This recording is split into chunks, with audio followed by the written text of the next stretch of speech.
Remnant Church and online friends. Welcome to another Midweek Refuel, where we seek out the ancient spiritual literature in order to advance our own spiritual journeys and to help our own spiritual understandings.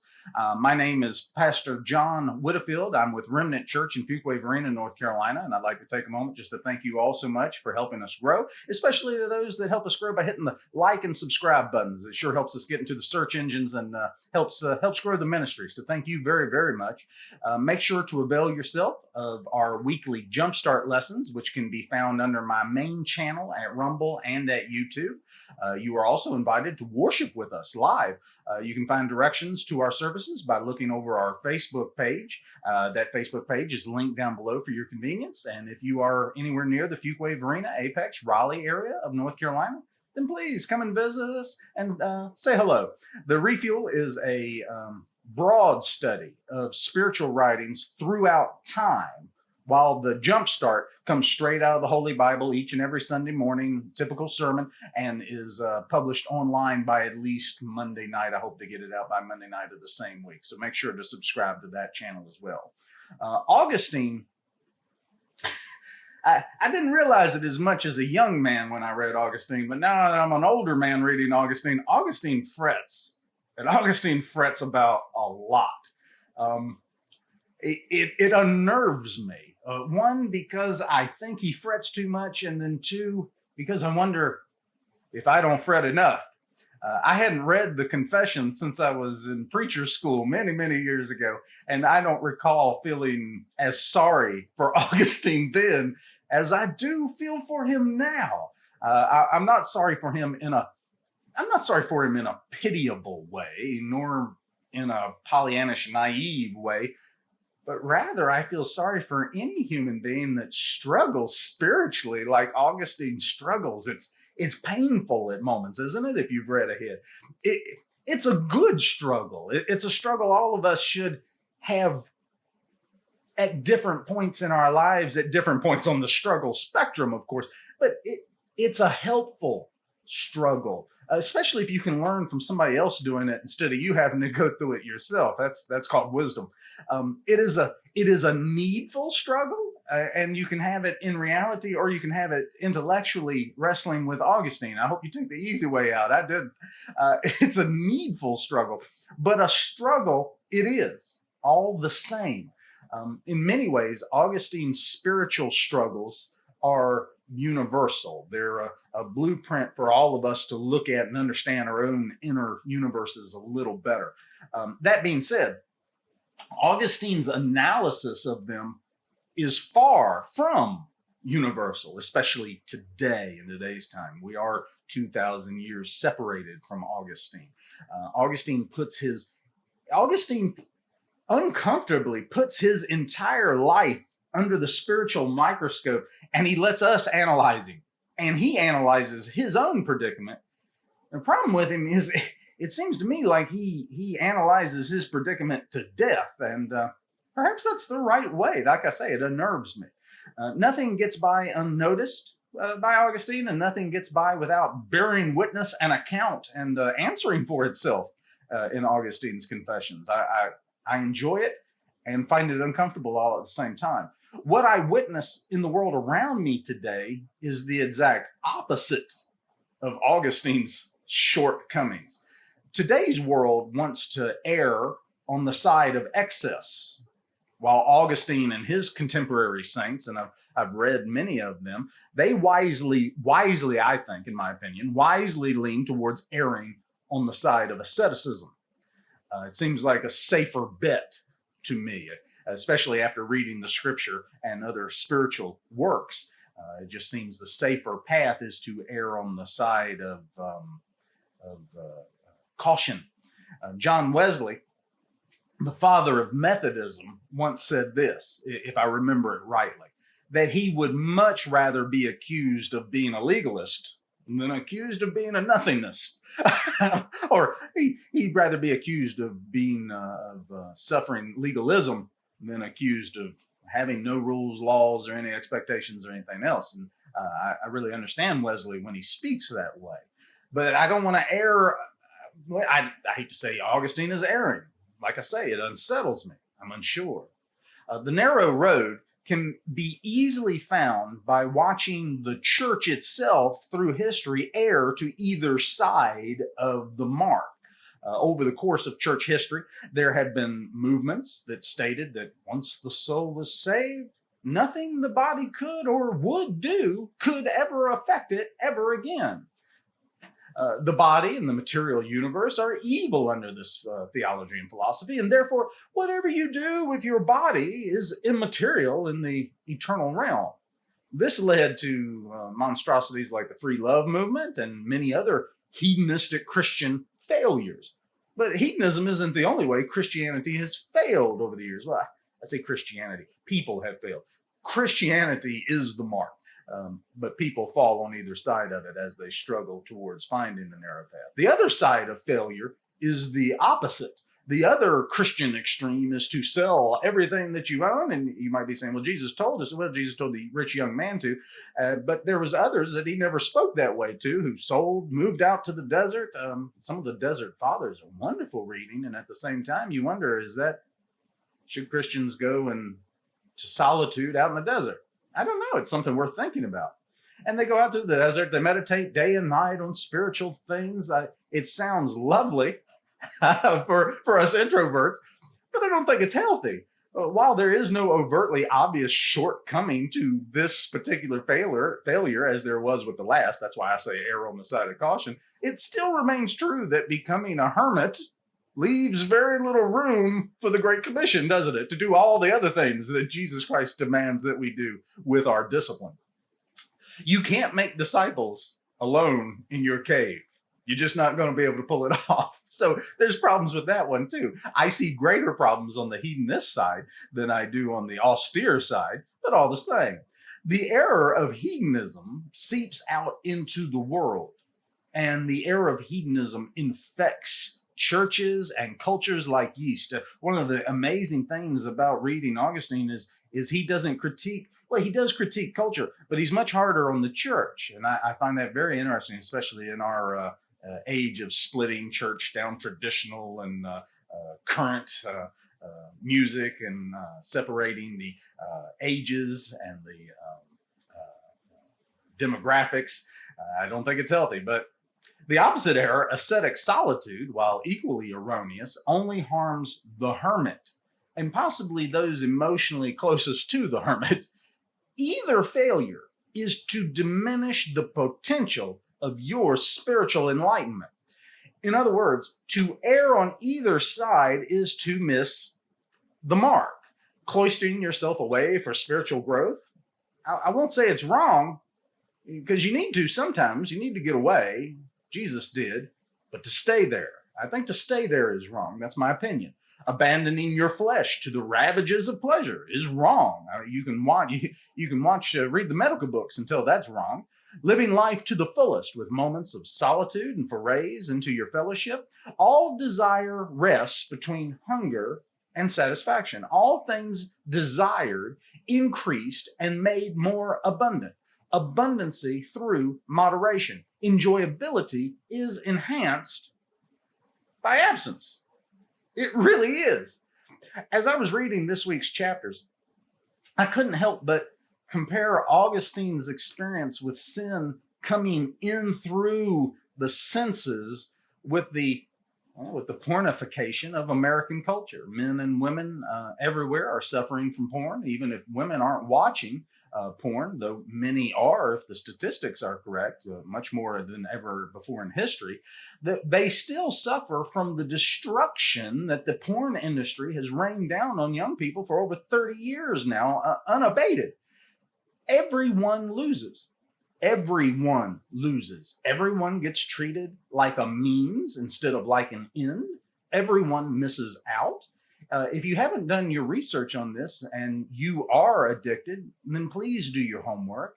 Your soul's on the line. But more than that, your happiness and joy, your ability to enjoy life itself is on the line. Augustine says, quote, "It is improper to give the mind over to the pleasure of the flesh, and this pleasure often deceives me.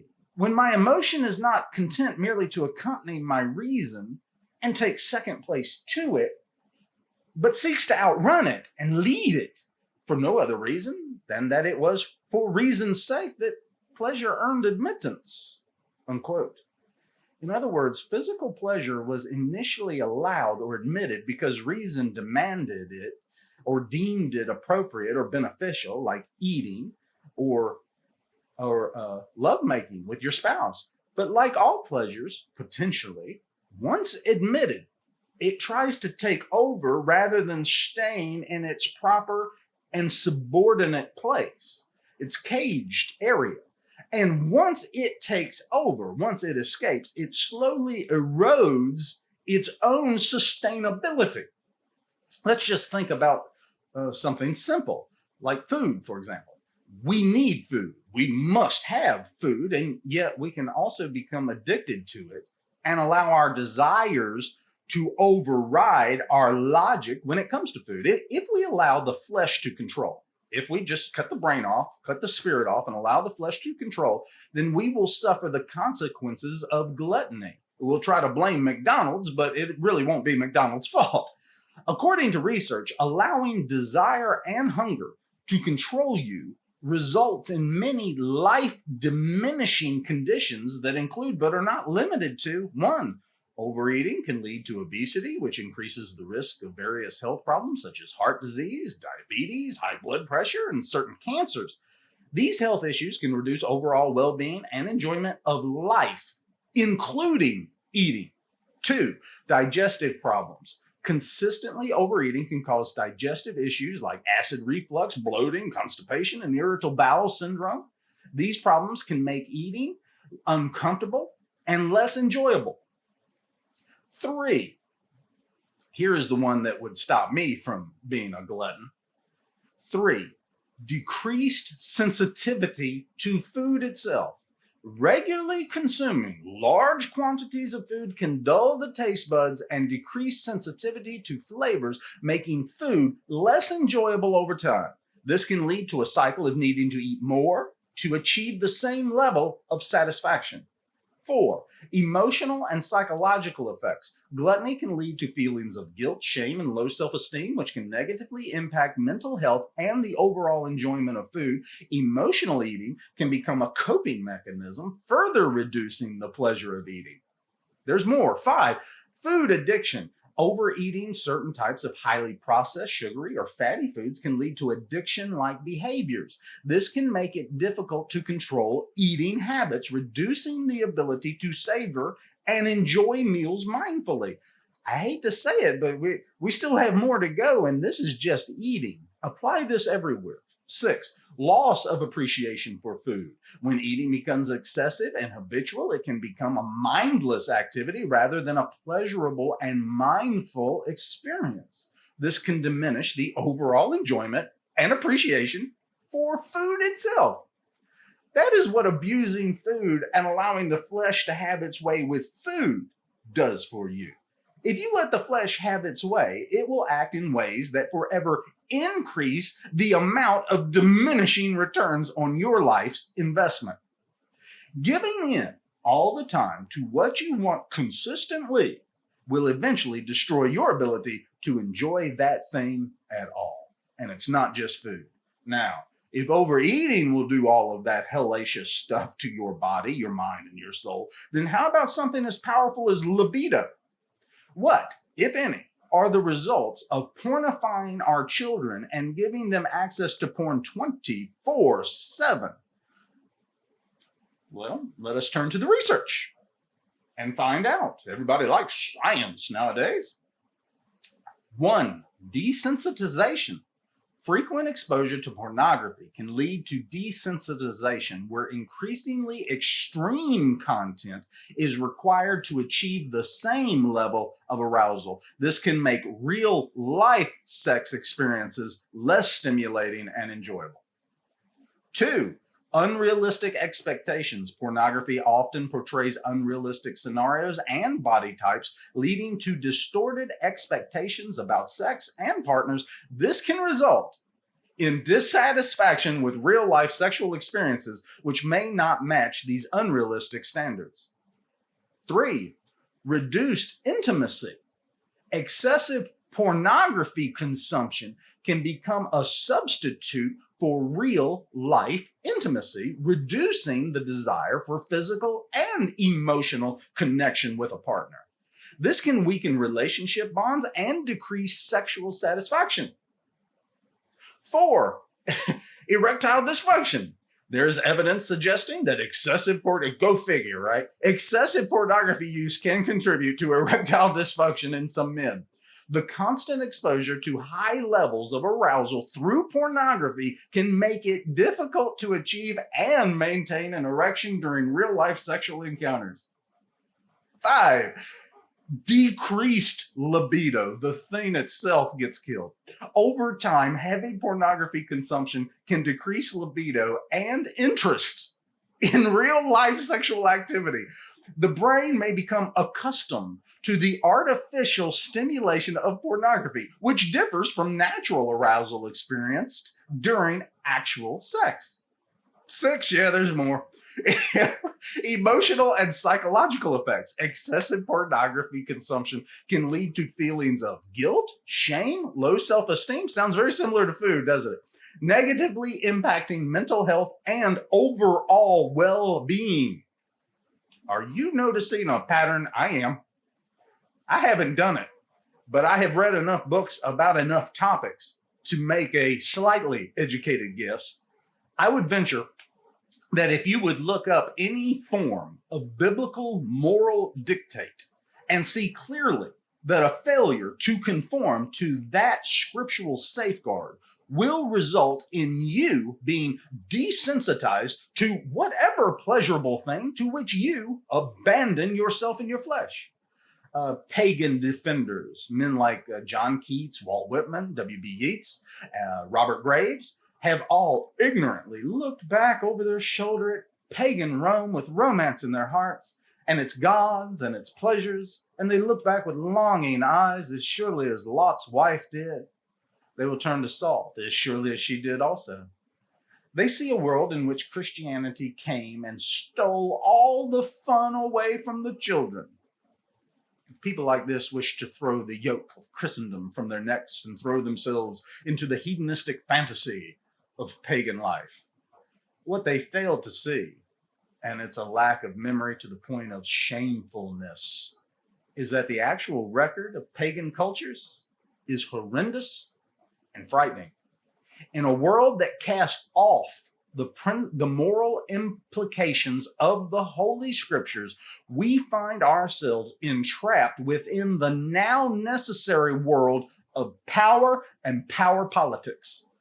Davidson, in his phenomenal work, Pagan America, writes this: the lionization of abortion, the rise of transgenderism, the normalization of euthanasia, the destruction of the family, the sexualization of children, and mainstreaming of pedophilia, and the emergence of a materialist supernaturalism as a substitute for traditional religion are all happening right now as a result of Christianity's decline, unquote.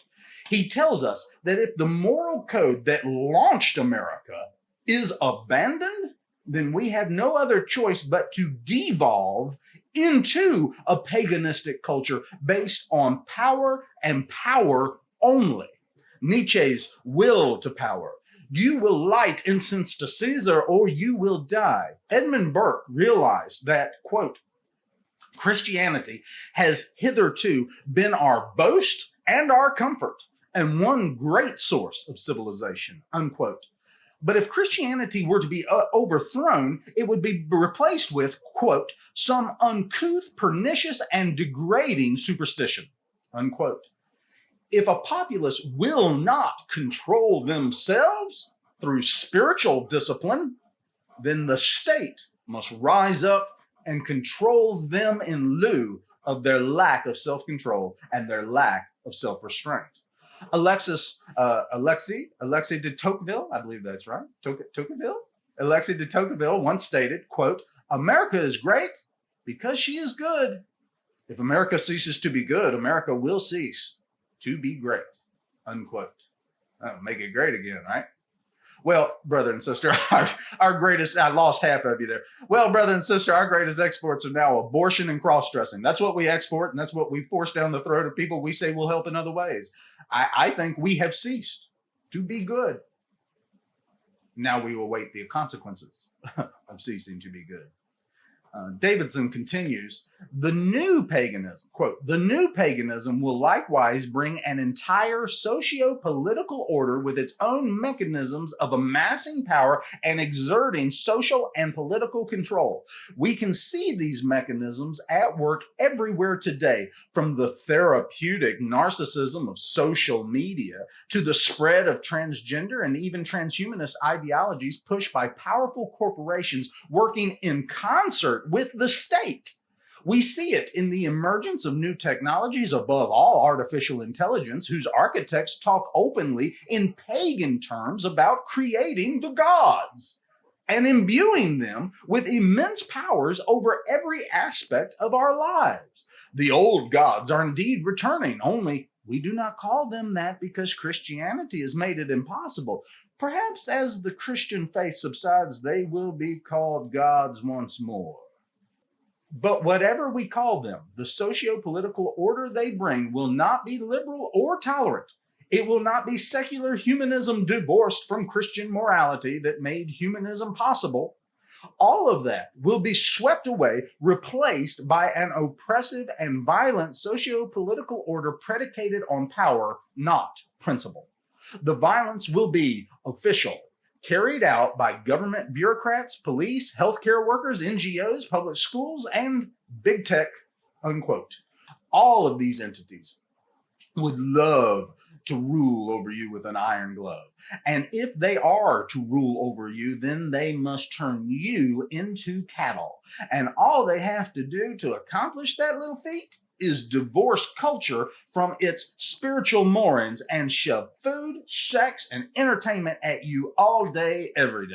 And when you have become Pavlov's dog, they will ring the bell and you will salivate, but you will not and cannot enjoy the meal they give you any longer. Sin leads to diminishing returns. It leads to shame. It leads to depression. Like an obese depressive, eating more might alleviate the momentary pain, but at the same time, it reinforces the consequences of our actions.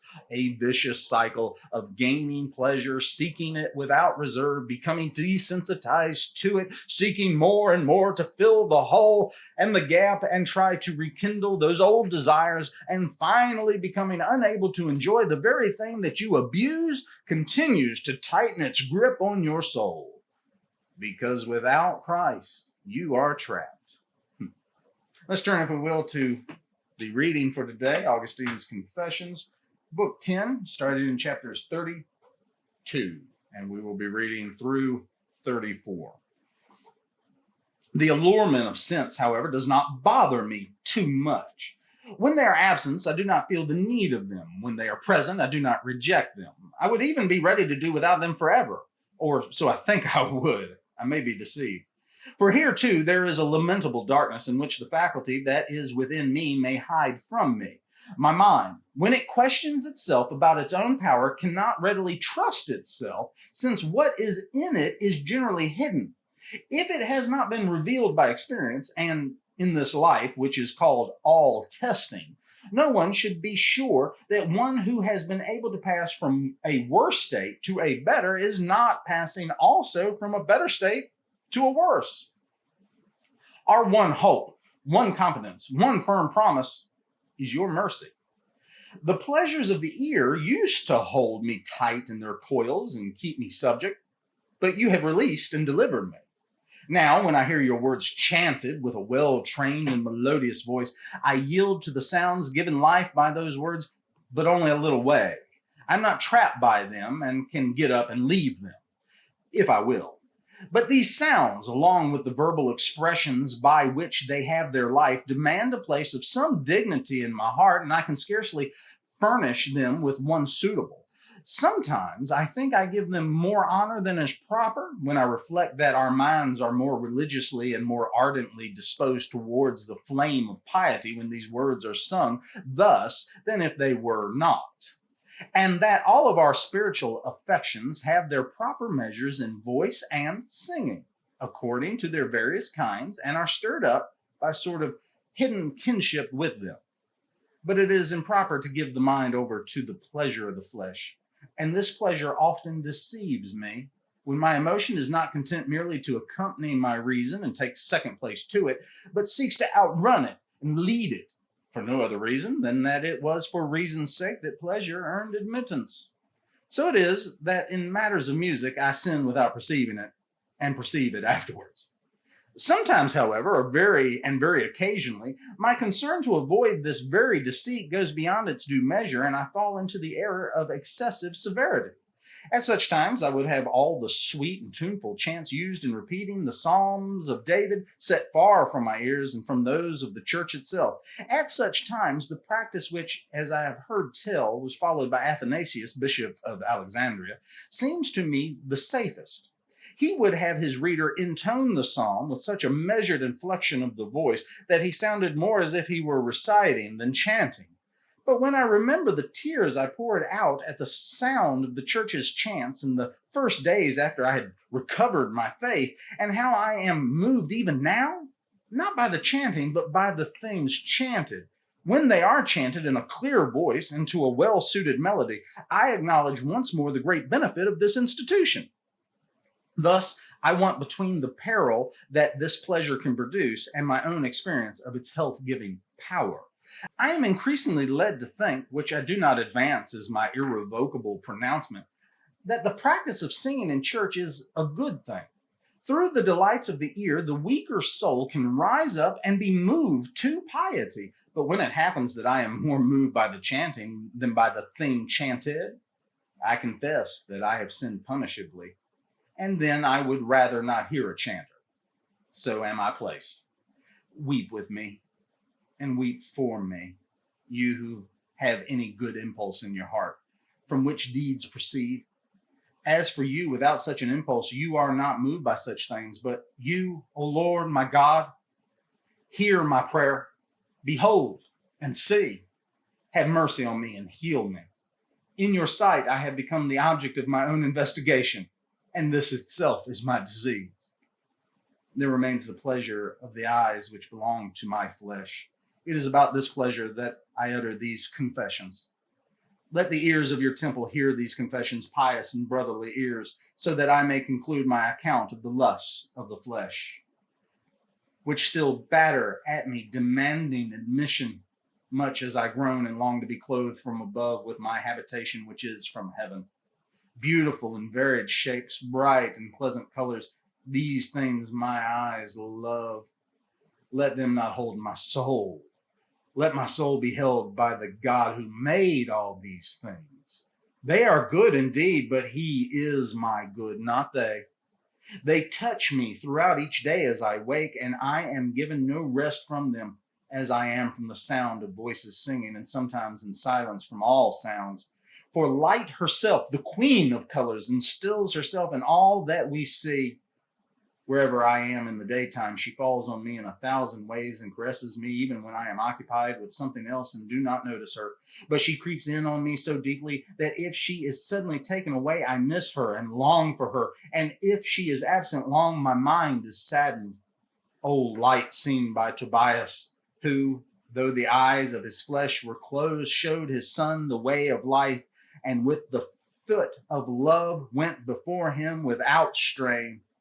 O light, seen by Isaac, who though his fleshly eyes were burdened and filmed with age, was counted worthy not to recognize his children and thereby to bless them, but to bless them and thereby to recognize them. O light seen by Jacob, who, though his sight too was dimmed, cast light from his radiant heart upon the tribes of the future people of Israel, foretokened in his sons, and laid his hands, crossed in prophetic fashion, upon his grandchildren by Joseph. Their father straightened out that cross on the outside, but Jacob placed his hands according to his own inner sight. That is the one light, and all who see it and love it are one. As for the corporeal light of which I was speaking, that sweetens earthly life for its blind lovers with an alluring and perilous sweetness. But when they learn to praise you, the God and creator of all things, for that light also, then they subsume it into their hymn to you and are not subsumed by their own slumber. Such would I be. I resist the wandering urges of my eyes to keep my feet, but which I enter upon your way from being ensnared. I lift up my invisible eyes to you so that you will pluck my feet out of the snare. You will pluck them out without delay, for they are ensnared. You do not cease to pluck them out, but I am caught over and over again in the traps that are scattered all around. For you, the keeper of Israel, will neither slumber nor sleep. What countless things men have added to the enticement of the eye, by skill and by craftsmanship in clothing and shoes and vessels and all manner of handiwork, in paintings also and diverse artifacts. They have far exceeded the measure set by necessity for the use of these things and their meaning in religion. They have pursued outwardly their own works, abandoning inwardly him by whom they were made and disfiguring that which they were made. But for this reason also, my God and my glory, do I sing a hymn to you and offer the sacrifice of praise to you that have sanctified me, because the beauties that pass through the souls and into the hands of these artificers come from the beauty, or that beauty, which is above all minds, for which my soul sighs day and night. From that beauty, these craftsmen that pursue outward beauties take the yardstick by which they perceive what is good, but not the yardstick by which they should use it. That beauty is there, and they do not see it. If they did, they would not depart from it, but would keep their strength safe with you, not dispersing themselves in pleasures that sap the strength. I who speak this and make these distinctions also catch my foot in these beauties. But you pluck my foot out, O Lord. It is you who pluck my foot out, for your mercy is before my eyes. I am caught most pitiably, and you in pity pluck me out, sometimes without my realizing it, when I am only lightly caught, sometimes with pain, when I have become stuck fast. Christianity is not, as you may have been told, a pleasure destroyer or avoider. Paganism is. Christianity is a pleasure restorer, preserver, and provider. It limits pleasure so that it can be enjoyed to its fullest degree. It restricts so that it can indulge. It preserves within you the ability to enjoy all the good things that God has given to you. And when you learn this secret, you will have life, and you will have it more abundantly. I have learned to be rich, and I have learned to be poor. And like Paul, I have learned the secret to contentment. You can fill your belly, and you can fill your libido until you absolutely pop. But each pleasure that you have used now is a pleasure that will abandon you when you desire it the most. Quote, there is a way that appears to be right, but in the end, it leads to death. Unquote. Quote, each person is tempted when they are dragged away by their own evil desire and enticed. Then, after desire has conceived, it gives birth to sin, and sin, when it is fully grown, gives birth to death. Unquote. Let us end with a word from St. Paul. He says, quote, what benefit did you reap at that time from the things you are now ashamed of? Those things result in death. Unquote. There's nothing sadder than counseling a person who has carterized their pleasure centers. There are many deaths, large and small, that can take our vitalities away from us long before we ever actually even enter the grave itself. The wages of sin is death, real, literal death. But even more importantly, the death of the child within you. the child who can enjoy dessert, the child that can get shy and excited around the opposite sex, the child who remembers Christmas Eve more clearly than Christmas morning. That child dies 1,000 deaths over and over again in this life. And if you don't control yourself, that child dies daily, and that child loses the ability to enjoy anything and everything. And that child becomes a desperate and neurotic curmudgeon who is bitter and angry at the world around them. Sin sells you a bill of goods. Christianity provides life, freedom, and pleasure in its purest and most healthy forms. God is a good father who knows how to give good gifts. The devil, he just wants to entertain you to death. Why aren't we doing something about the porn? The data is dismal. The reality is worse. Our boys are dying, our girls are suffering, and our older generations are just now suffering the consequences of overindulgence. Augustine even got to the point that he wanted to make sure that even the church wasn't pulling his eyes from the creator onto the created, the music. The moment you do that, a little death has been died. I know the Savior. I know the heavenly medicine. I have applied the balm of Gilead. He has a name. Christ is King. Hail to the King.